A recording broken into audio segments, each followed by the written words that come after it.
Good afternoon. I'm Milagrosa Russell Ballestar, though most colleagues call me Miss Miles. I'm at heart a lifelong researcher, but I've chosen to pursue that calling through building a business. As co-founder and chief innovation officer of Iontech Power Solutions, I've learned that research and development isn't separate from engineering. It's integral to it.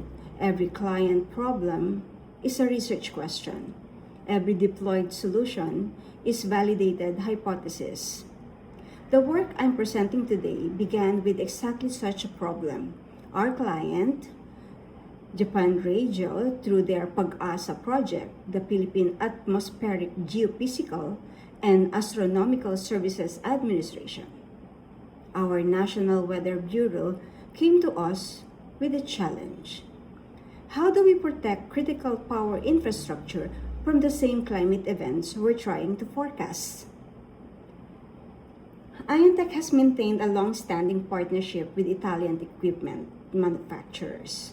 We call our approach Sistema Italia, integrating precision European engineering into Philippine infrastructure. When we needed satellite data to solve Pag-asa's problem, ESA Copernicus was the natural choice. Last year, I entered into their mentorship and graduated in the Innovate with EU Space Data. European space technology, European engineering philosophy, applied to Southeast Asian climate resilience. What I'm about to share isn't a laboratory prototype. GridShield is operational across our deployed power protection, about 528 grid nodes, protecting 58,000 kilovolt amperes of critical infrastructure, and through Carbon Calculator copyrighted, there's a verifying 450 tons of CO2 avoidance annually. This is applied research from a real problem to a real solution. This map shows where GridShield operates today with our stakeholders, 528 nodes across Philippines. The colored circle shows deployment density. The satellite icons represent 4 Sentinel data sources orbiting overhead. Our source, the Copernicus Hub. Multimodal satellite data fusion for the grid resilience and carbon credits. This table is the heart of our data strategy. We collect them, gather and process it. Think of each satellite as a specialist doctor examining the same patient, a specific site, the geo coordinates. Sentinel-1 works like an ultrasound, seeing through clouds to measure ground wetness. Tells us, will this substation flood? Sentinel-2 looks like high-resolution camera with special lenses seeing vegetation health. It tells us, are trees growing into power lines? Sentinel-3 works like a thermal camera measuring the ocean heat. It tells us, is a typhoon about to intensify? Sentinel-5P works like a pollution detector, measuring NO2 and CO2. It tells us, are the carbon savings we claim actually real? Each of these sentinel obtain a specific correlation. Now we go on with a hybrid machine learning architecture, the system architecture. This is the blueprint of our AI brain. Our rule of thumb is to place guardrails and to establish integrity as we process and evaluate Earth observation from all downloaded downstream satellite data from different sentinels. Let me walk you through the inputs, the left column. 4 types of data flow in simultaneously. What we have gathered, satellite photos showing vegetation and buildings. It's a combination of Earth, Google Earth, and Copernicus Hub, and even the Jupyter Hub. So focusing on the Sentinel-2. Next is the radar images showing ground wetness from Sentinel-1. Then, thermal maps showing ocean temperature from Sentinel-3.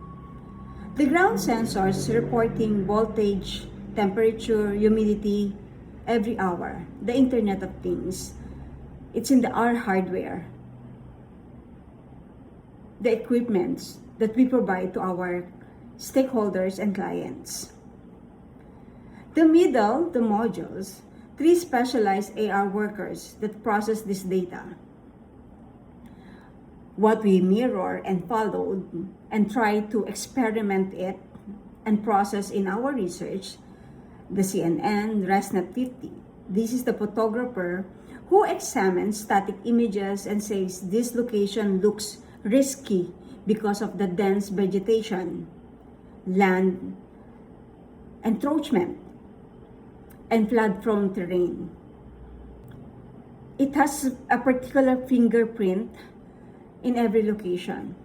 The second, the Bill STM, the historian, who reads sensor data forward and backwards in time and says, voltage has been unstable for 48 hours and sea temperature is spiking, storm coming in.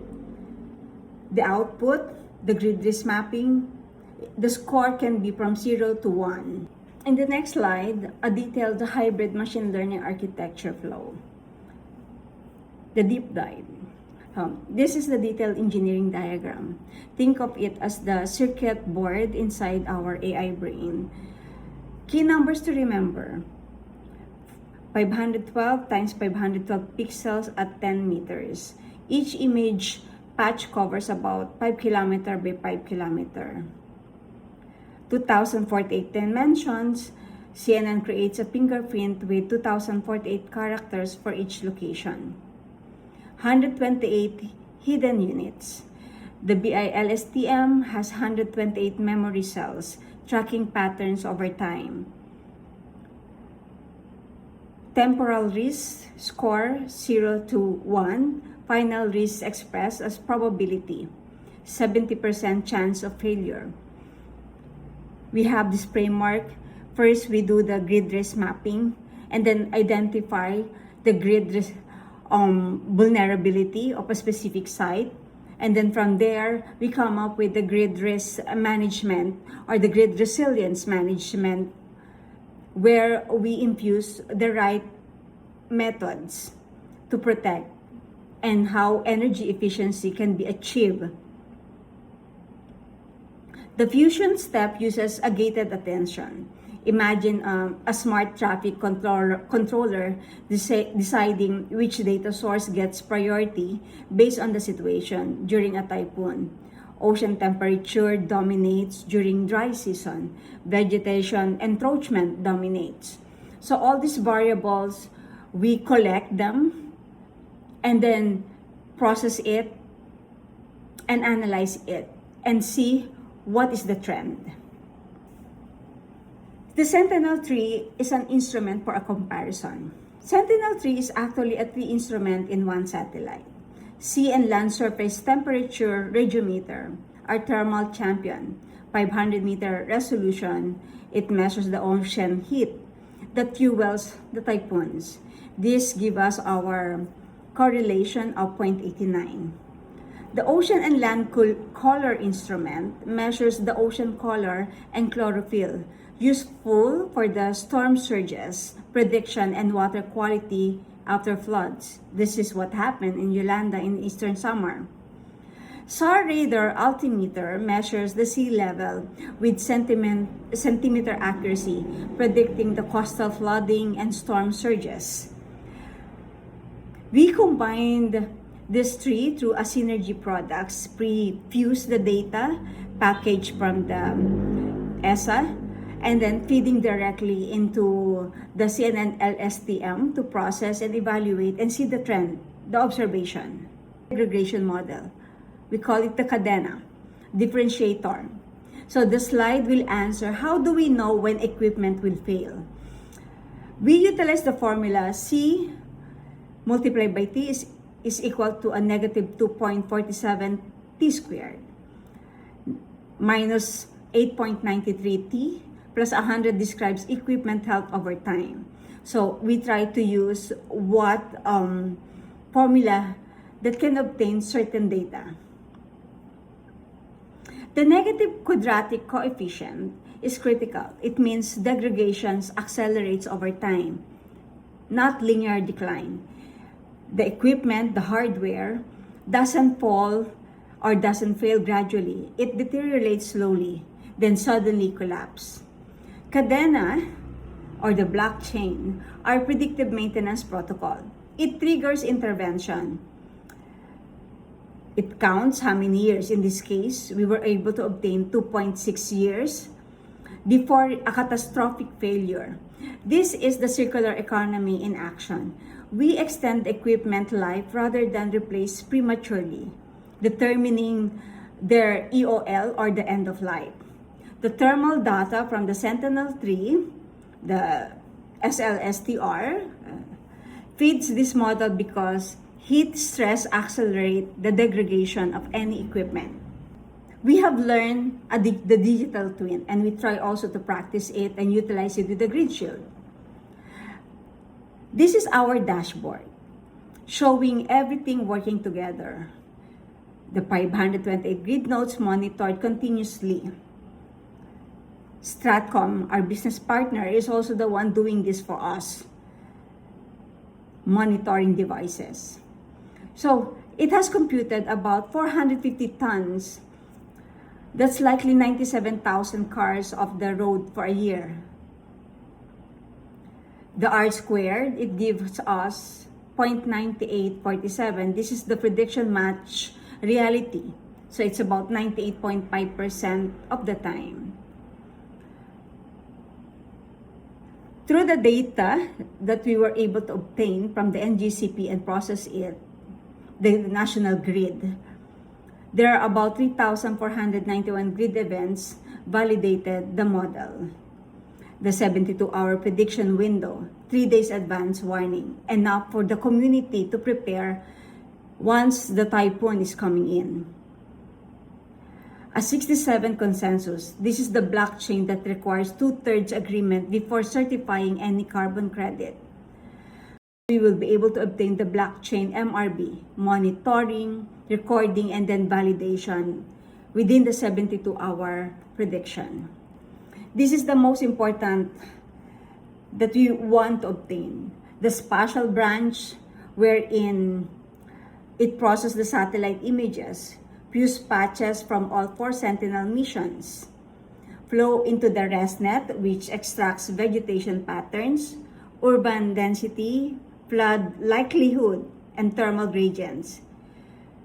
Output, 2048 number location fingerprint.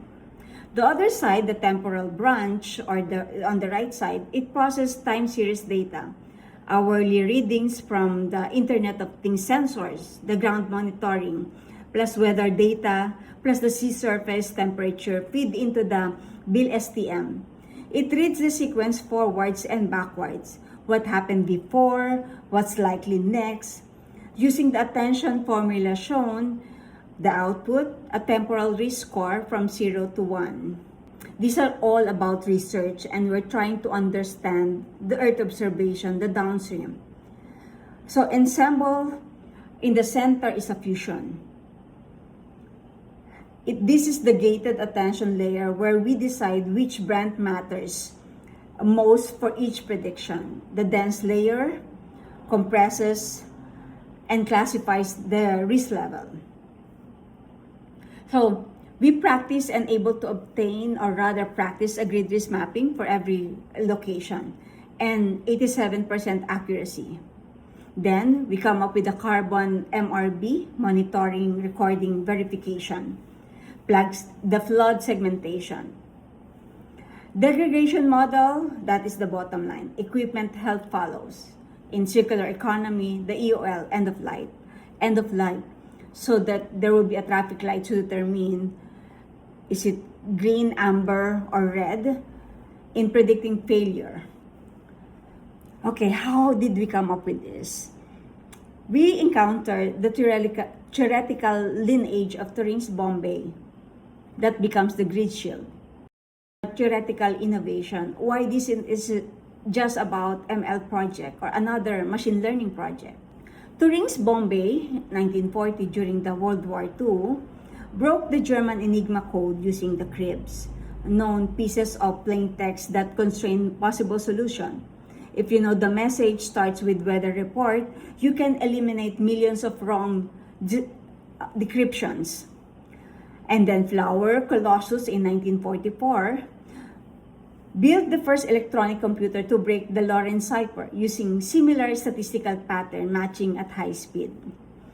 Grid Shield, the digital twin, where we try to experiment and we apply the same principle.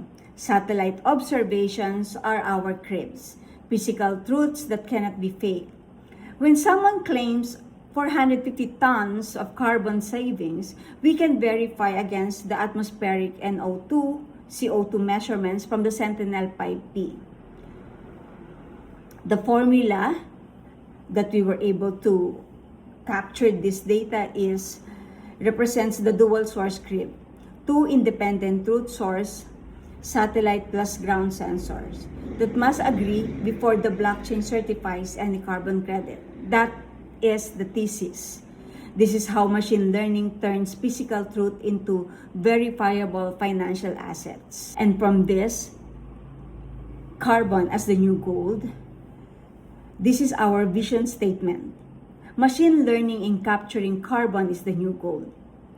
The Golden Philippines visualization shows verified carbon credits as a new asset class emerging from the grid. The metrics reinforce our impact. The goal of this research is the alignment to the Paris Agreement Article 6.4 and the EU taxonomy. This slide connects our technical work to international climate policy. On the left side, the Paris Agreement. This is the UN framework for trading carbon credits internationally. Our dual source CRIB methodology ensures high integrity monitoring, recording, and validation. That's the blockchain. Meets the standard for corresponding adjustments between countries. On the right is the EU taxonomy 2020-852.